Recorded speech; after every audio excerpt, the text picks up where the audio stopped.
কথায় আছে যদি তোর ডাক শুনে কেউ না আসে তবে একলা চলো রে। হ্যাঁ বন্ধুরা, তো আমিও আজকে একা বেরিয়ে পড়লাম আজকে একটুখানি শপিং করতে। সবাইকে অনেকদিন ধরে বলছি চলো চলো, কেউ যাচ্ছে না দেখে আমি ভাবলাম চলো নিজেই বেরিয়ে যাই। একটা সোলো ডেটও হয়ে যাবে, নিজের সাথে একটু সময় কাটানো হয়ে যাবে। তাই জন্য পরে নিলাম নিজের ফেভারিট জামা, ফেভারিট পারফিউম বলতে এখানে আমি ইউজ করেছি পিস্তাশিও প্লাম বডি লাভিংয়ের ইন দ্য ভেরিয়েন্ট পিস্তাশিও ফ্লেভারের দারুণ পারফিউমটা তোমরা দেখতে পারো, আমি পরে রিভিউ দিয়ে দেবো। এখানে আমি সানস্ক্রিন মেখে নিলাম। আর আমার ল্যাকমি ফরএভার ম্যাট, যারা যারা আমার পুরনো সাবস্ক্রাইবার তারা চেনে, এটা আমার কত ফেভারিট লিপস্টিক।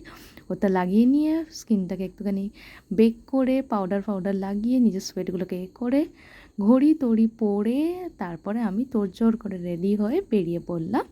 কোথায় যাচ্ছি? জায়গাটা হচ্ছে রঙ্গলি মল। হ্যাঁ, কাছে পিঠে রঙ্গলি মলই মনে হলো সেরা জায়গা যাওয়ার জন্য। তো ভালো করে সেজে গুজে রেডি হয়ে বেরিয়ে পড়লাম রঙ্গলি ডেতে। দিয়ে রঙ্গলি পৌঁছে আগে ভাবলাম যে কিছু কেনাকাটা করবো নাকি শুধু ঘুরে কাটাবো দিনটা।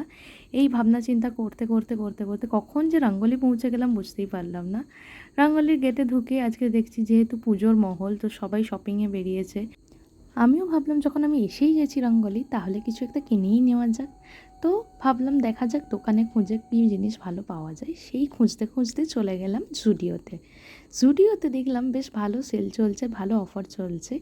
সেই দেখে আমি আর নিজেকে ঠিক রাখতে পারলাম না।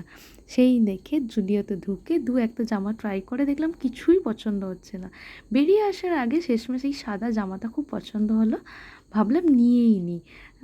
তো এই জামাটা কিনে শপিং কমপ্লিট করে আরও 2-3টে জিনিস ছিল, সবগুলো নিয়ে শপিং কমপ্লিট করে এই যে আমার শপিং ব্যাগ দেখতে পাচ্ছ, শপিং কমপ্লিট করে সন্ধ্যাবেলা বেরিয়ে সন্ধ্যের রাস্তাটা কি সুন্দর লাগছিলো আলোগুলো দেখে, দিয়ে এই দোকানে ফুচকা খেয়ে দিনটা শেষ